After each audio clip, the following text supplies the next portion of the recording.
नमस्कार दोस्तों, आज मैं आप लोगों के साथ निधि शर्मा जी द्वारा लिखी कहानी लेकर आई हूँ।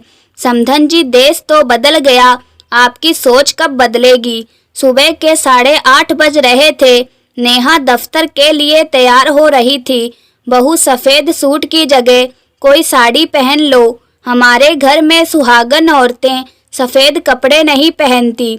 इतनी सी बात तुम्हें इतने सालों में समझ नहीं आई। एक तो मर्दों के दफ्तर में काम करती हो, ऊपर से अपनी सभ्यता भूलती जा रही हो। कमला जी अपनी बहू नेहा से कहती है। नेहा बोली, मम्मी जी आपने ध्यान नहीं दिया, मैंने सफ़ेद सूट के संग लाल सलवार और लाल चुनरी वाला दुपट्टा लिया है।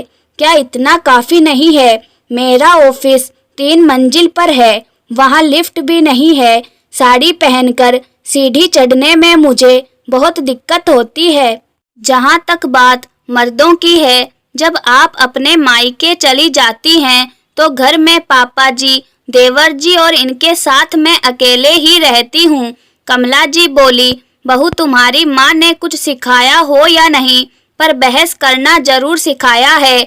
इतना सुनाकर वहाँ से चली गई। हर रोज की तरह नेहा आज भी उदास मन से दफ्तर जाने की तैयारी में जुट गई। आईने के पास खड़ी होकर वह सोच रही थी, दुनिया कहाँ से कहाँ पहुँच गई है, परंतु इस देश के कुछ लोगों की मानसिकता वैसी ही पिछड़ी रह गई है।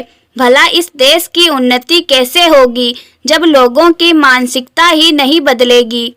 नेहा तैयार हो रही थी, तभी पीछे से उसके पति मानव बड़े प्यार से बोले, आज तो बहुत सुंदर लग रही हो। नेहा बोली, आपको तो मैं हर रोज सुंदर लगती हूँ, काश कि आपकी माँ को भी किसी दिन अच्छी लगती।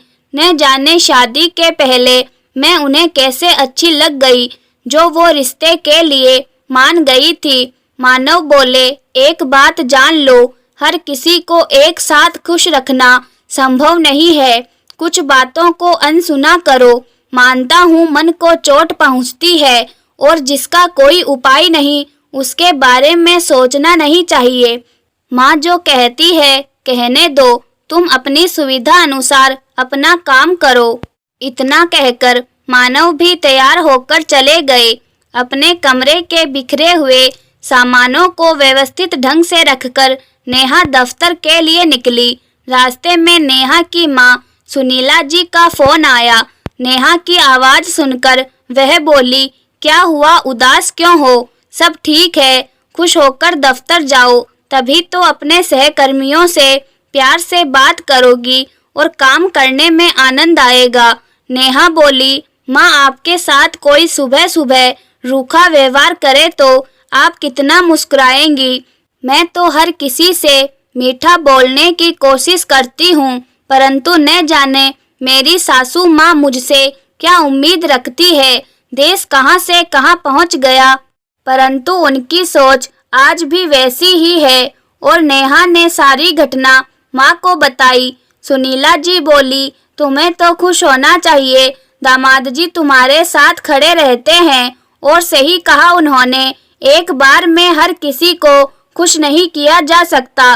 तुम्हारी सास की कोई बेटी या ननद नहीं है, इसीलिए उन्हें एहसास नहीं कि लड़कियों के साथ ससुराल में कैसा व्यवहार करना चाहिए। कोई बात नहीं, धीरे धीरे वह भी समझ जाएगी। नेहा बोली, मानती हूँ उनकी कोई बेटी या ननद नहीं है, पर है तो वह भी एक औरत। क्या औरत की परेशानी उन्हें समझ नहीं आती? सास बनने के बाद क्या वह अपनी परेशानी भूल गई हैं? सुनीला जी ने बेटी को धैर्य रखने को कहा और प्यार से समझाया था। उसका मन कुछ हल्का हुआ। कुछ रोज बाद सावन का उपहार लेकर सुनीला जी बेटी के घर आई। समधियों के लिए मिठाई और बेटी के लिए उसकी पसंद के कपड़े लेकर आई थी। उपहारों को देखकर कमला जी बोली, समधन जी कभी बेटी के लिए उपहार में साड़ी भी ले आया कीजिए, तभी तो मैं कहूँ बहू अपनी पारंपरिक वेशभूषा छोड़कर ऐसे कपड़े क्यों पहनती है। जब आप ही इसे नहीं बोलेंगी तो इससे क्या उम्मीद की जा सकती है। नेहा कभी मानव को तो कभी अपनी माँ को देखती। सुनीला जी ने बड़े प्यार से कहा, कमला जी, हम कपड़ों के लिए नहीं बल्कि कपड़े हमारी सुविधा के लिए बने होते हैं। जो लड़की शादी के वक्त इतने भारी लहंगे को धारण कर सकती है, क्या वह साड़ी नहीं पहन सकती। कामकाजी महिलाओं के लिए जो परिधान सुविधाजनक हो उसे पहनने में क्या हर्ज है। कमला जी बोली, आपकी सोच का आप जाने, हमने अपनी सोच को अभी इतना भी नहीं बदला कि बहू बेटियों को खुली छूट दे दें और अपनी इज्जत को मिट्टी में मिला दें। सुनीला जी मुस्कुरा कर बोली, समधन जी, आज़ादी को कितने वर्ष हो गए हैं, परंतु इस देश के लोगों की मानसिकता अभी भी पूर्ण रूप से आज़ाद नहीं हुई है। क्योंकि हमारा देश तो बदल गया, परंतु आपकी सोच कब बदलेगी। कमला जी बोली, आपके कहने का क्या मतलब है, क्या मेरी सोच पुरानी है। सुनीला जी हंसते हुए बोली, अगर आप एक बेटी की माँ होती तब आपको पता चलता बेटियों को किस तरह से पाला जाता है।